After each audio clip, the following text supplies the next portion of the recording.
And you last saw her a month ago? 31 days. It's been 31 days. Who has her? Do you have a name? Her name is Zenaida Fernandez Gonzalez. Who is that? Babysitter? She's been my nanny for about a year and a half, almost 2 years. And why are you calling now? Why didn't you call 31 days ago?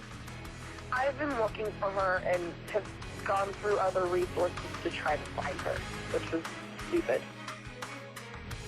In nightclubs and discos, that's almost the extent of her search for her little girl, according to sources.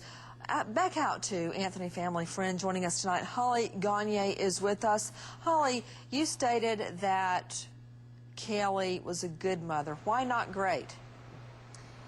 Well, I just have a very high standard, and I guess I'm a little cocky because I think I'm a great mother. So I don't think anyone's as good as me, to be honest with you. How is her family reacting to all of her lies about the simplest things? Nancy, I'm going to say this. You're a mother, I'm a mother, and you're going to defend your child because that's all you know. You gave birth, you've raised this child. They are a very close family. We were their neighbors, I mean, always together, and you're going to defend your child. There's just, your mind can't conceive that, and they believe her in their hearts, and so that's why. Do they believe that Caylee is still alive? 185 million% yes. Okay, I'm going to ignore the 185 million thing, but why? Why do they believe that she's alive at this juncture? I mean, the whole thing with the nanny, she doesn't exist. The nanny doesn't exist.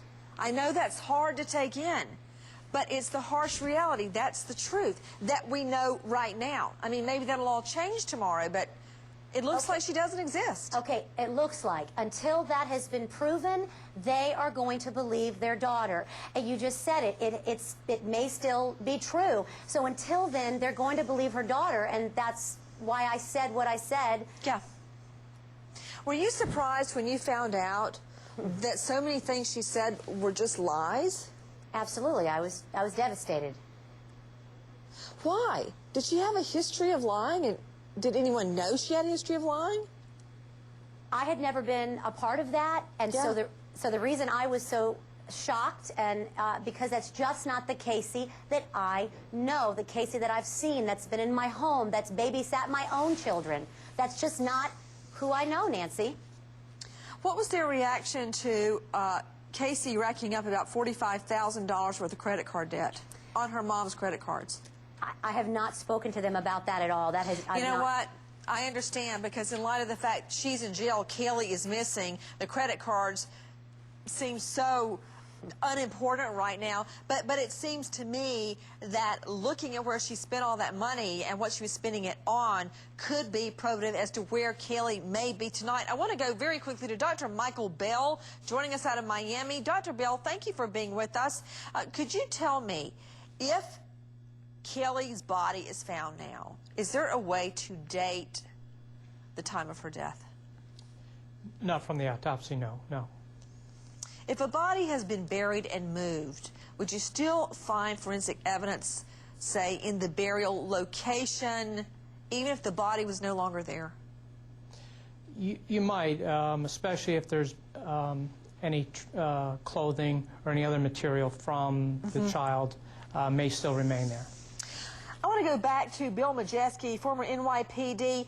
Bill, how do you go about proving somebody doesn't exist? I'm talking about the so-called nanny. Yeah, I think in this particular case, what they have to do is they have to go back to the original time frame, recreate the timeline from the last time that the baby was seen with anyone, and then go forward from there.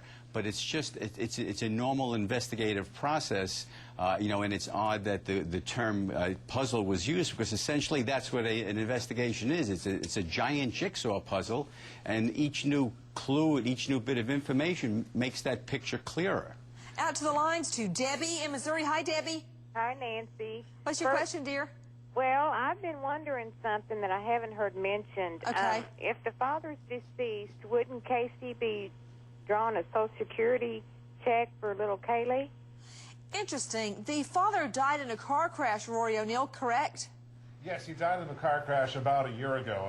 They weren't married, so I don't know if the Social Security rules would apply on that case. To Larry Sutton with People magazine, both you and Rory have done extensive investigation on in this case. How is she supporting herself? I'm talking about her, the woman smiling in court today, Caylee Anthony, other than mooching off the parents. Well, reaching out to parents is exactly what's been the case for the past few months. You know, she moved in with her family.